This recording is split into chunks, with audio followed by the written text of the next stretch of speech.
And just got in my car to find out Ashton Bethel Roman has gotten out of his national letter of intent. So that sucks. What's up, everybody? This is Trey Biddy with HawgSports.com, coming to you from the southeast corner of Donald W. Reynolds Razorback Stadium, right over where the Burles kids sit. This is the view the Burles kids get for Razorback football games. Now, this isn't like a reactionary walk and talk or anything. I just thought, in lieu of doing a studio show today, I'd just come out here. I just got done talking to a sports journalism class here at the university, and just thought I'd pop over here to the stadium, saw it was open, and do a little walk and talk for you guys. Just not reactionary, just to kind of talk about some things on my mind, really. So just kind of wanted to touch on football recruiting a little bit, because we're about to wrap up a really important period. It's the contact period right now. Coaches have been out visiting recruits and you know, getting to know guys and stuff like that, particularly for the 2025 class. There's really no reason to go out and talk to 2024 recruits, because I mean, that class is wrapped up. They're not signing anybody in the 2024 class who's not already, I guess, on board, you know, aside from any transfers or anything like that. So that wraps up actually February 3rd, and you got a one-day quiet period on February 4th. Now, coaches have also been having junior days. They've had 4 junior days this month, or last month, and they're going to do a virtual, kind of a virtual visit here this weekend. So that cycle is pretty much ending up, wrapping up. We got National Signing Day on February 7th. The dead period starts February 4th. So it's a month-long dead period you get February 4th. And then right after that, at the start of March, you've got a quiet period that opens up again. And that basically is going to run through April 14th.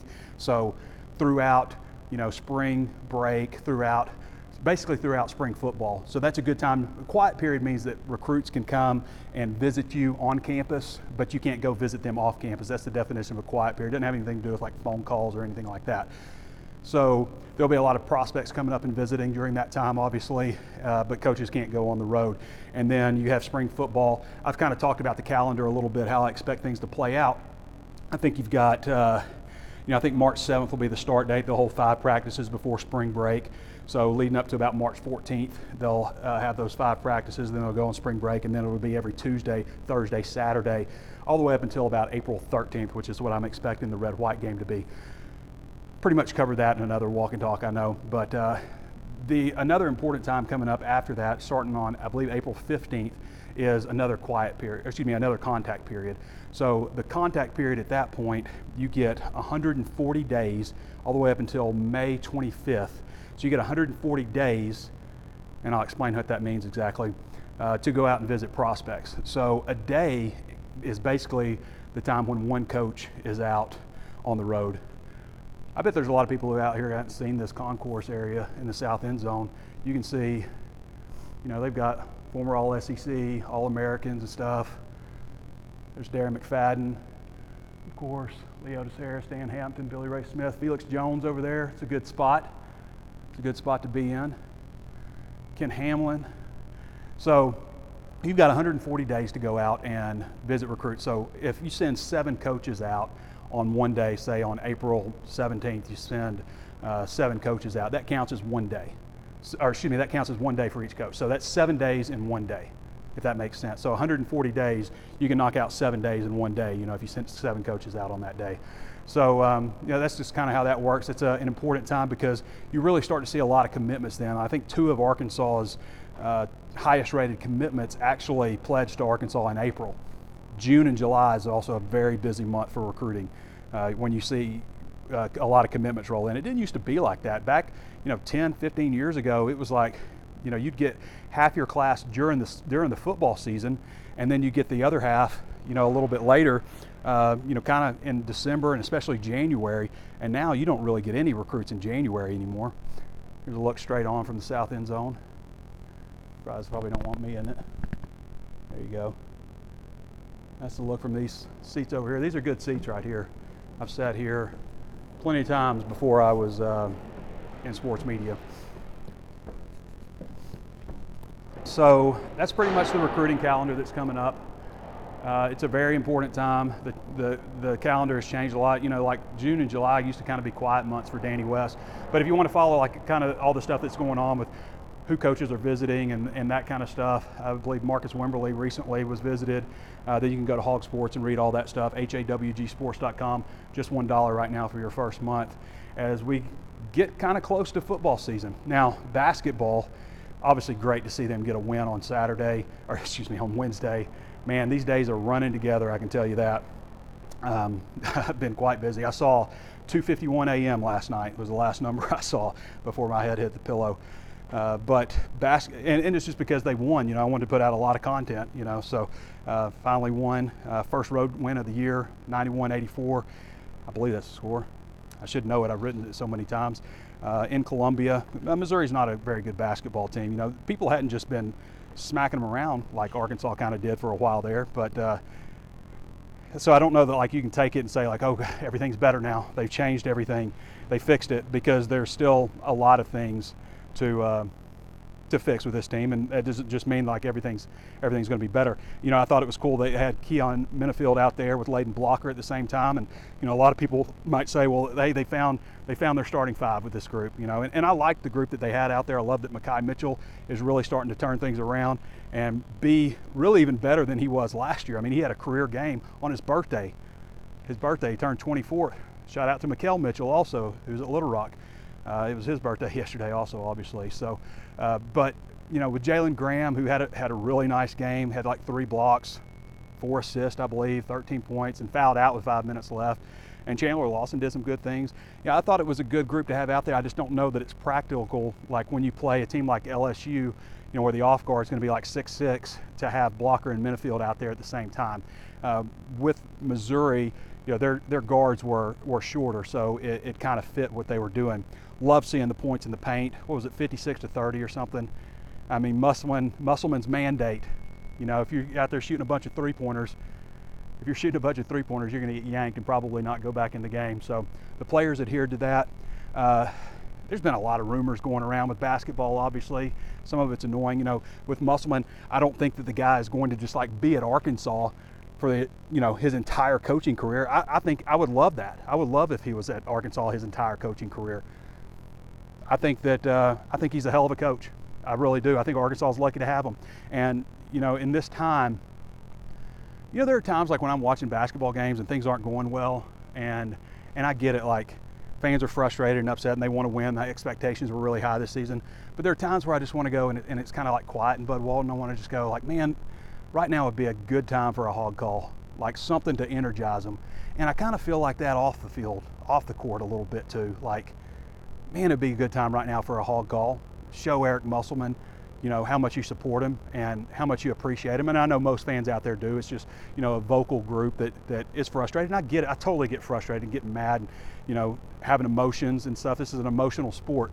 I don't like seeing Danielle Musselman get on Twitter and address, things about her daughter getting asked questions, as an 8th grader at school about, all kinds of salacious rumors and stuff that's just really ridiculous, and just kind of you fill the void of victories with salacious rumors lately. But Musselman's not going to be at Arkansas, but I think a long time, for his entire career, I should say. I don't have any evidence to say that all the rumors that Arizona State or UCLA or all that stuff. Hell, Mick Cronin at UCLA, they won 30-something games last year, went to the Sweet 16, and I believe went to Sweet 16 before that, went to the Final Four before that. I mean, he's having a bad year. It's not that different than what Musselman is doing at Arkansas right now. So I just kind of feel like now would be a good time for a hog call, let them know that you appreciate them.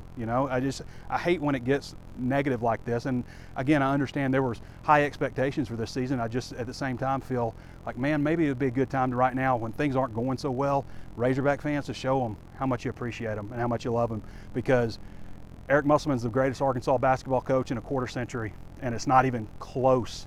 It's not even close. When you talk about, it's been a long time since they've had teams back-to-back finish in the AP top 25, or, Nolan Richardson's the only guy that's ever led him to 3 straight Sweet 16 appearances. He did it 4 times, obviously won the national championship in that time too. But, Nolan Richardson is the standard, and Musselman, the guy gets it. He checks all the boxes to me. And he's having a crappy year, but it's nice to win. Maybe they can build off that. You don't look at the Missouri game and say they got it figured out. This is the answer, but it's a win, and they could have lost, right? but I do feel like they kind of came out there and showed you, you know, like, hey, we're out here to battle. We're still competing. We're getting things figured out. Things aren't going, you know, the way we want to, but we're still battling. We're still working to figure things out. And Musselman's going to do that because, as I said before, he's, you know, borderline insane, OCD, you know, obsessive about every detail. And that's what you want in a basketball coach. You run Eric Musselman out of here, I can almost guarantee you're probably going to get somebody worse. You may get a good coach, but you're not going to get probably the same guy that Eric Musselman is. So appreciate it while it's here. That's just my opinion. You're welcome to have a different opinion. I know a lot of you probably out there do, but I also, you know, have been around this program the last 20 years and professionally, not even counting like the days where I would lay on my bed and stay still in the 90s if things started going well. Back in Sheridan, shout out to Sheridan Yellow Jackets. So that's just my take on basketball. Football, right around the corner here. Obviously, I think the quarterback battle is about the biggest topic, but you know, everybody that's on board, there's 17 recruits and what is it, 14? Heck, I can't even remember the exact number of transfers that they brought in. But they're getting pretty close to about an even number of transfer guys and recruits, but all but 4 of the recruits are going to be here and all the transfers are going to be here for spring football. How exciting is that? Like, yeah, the football team isn't winning. It's been a disappointment, but there is some excitement a little bit about starting spring football, a new era in a lot of ways with a quarterback battle. Jacoby Criswell, Taylon Green, Malachi Singleton possibly as a dark horse. And by the way, we get to look at freshmen. We get KJ Jackson in here, so who is a 4-star recruit. So I think there's some reasons to be anxious about what's coming up with spring football and be excited about it. And even though they're coming off of 4 wins, which, you know, you guys have seen these walk and talks before, you know I get just as disappointed as anybody. And Bobby Petrino's back out there. How will this story end? Will this story end and it just not working out? And, you know, this was Bobby Petrino's, the end of his story, the end of, you know, I don't know if you say it's a chapter because the chapter ended a long time ago. So is this the closing of the book? Is this it for Bobby Petrino? Things just didn't go right and everybody gets fired and, you know, we start anew again. Is that how the story's going to go, or is it going to be revived? Is the offense going to get right? Is the defense going to be similar to how it was last year before, you know, the last quarter of the season or so before they kind of let go of the rope? A lot of questions to be answered. A lot of position battles coming up. Offensive line, still work to be done in the transfer portal. As disappointing as Razorback sports have been, you know, and baseball's coming up, and you know, you almost feel like you can just kind of count on baseball. Like, please don't do it. You know, please don't let us down. We deserve it. We do deserve it. You guys, I deserve to cover a winning football team and basketball team and baseball team, and you guys deserve to enjoy that as well as fans. It's just absolutely ridiculous the state of the programs right now, that you can't field, you know, competitive teams. And this is all we've got is, you know, as Razorbacks, right? I mean, a lot of you know, there's Cowboys fans and stuff like that out there. I get it, but you know, this is who we've got. So here's the better things ahead. Starting with spring football. We'll see how things shake out. Anyway, wasn't going to do the studio show today because I went and spoke at the university. Had a lot of other things on my plate, obviously, and yeah, I just figured I'd come out here and do it walk and talk style. Maybe we'll do more of these. I don't know. People seem to always ask me, like, do more walk and talks. And I'm like, well, yeah, but if I do more, then you won't want them so much, right? They're at a premium. So maybe we'll do more of these. We'll see. We'll see what you guys think of it. All right, everybody. Thanks for joining me. This has been Trey Biddy with HawgSports.com. Non-reactionary walk and talk.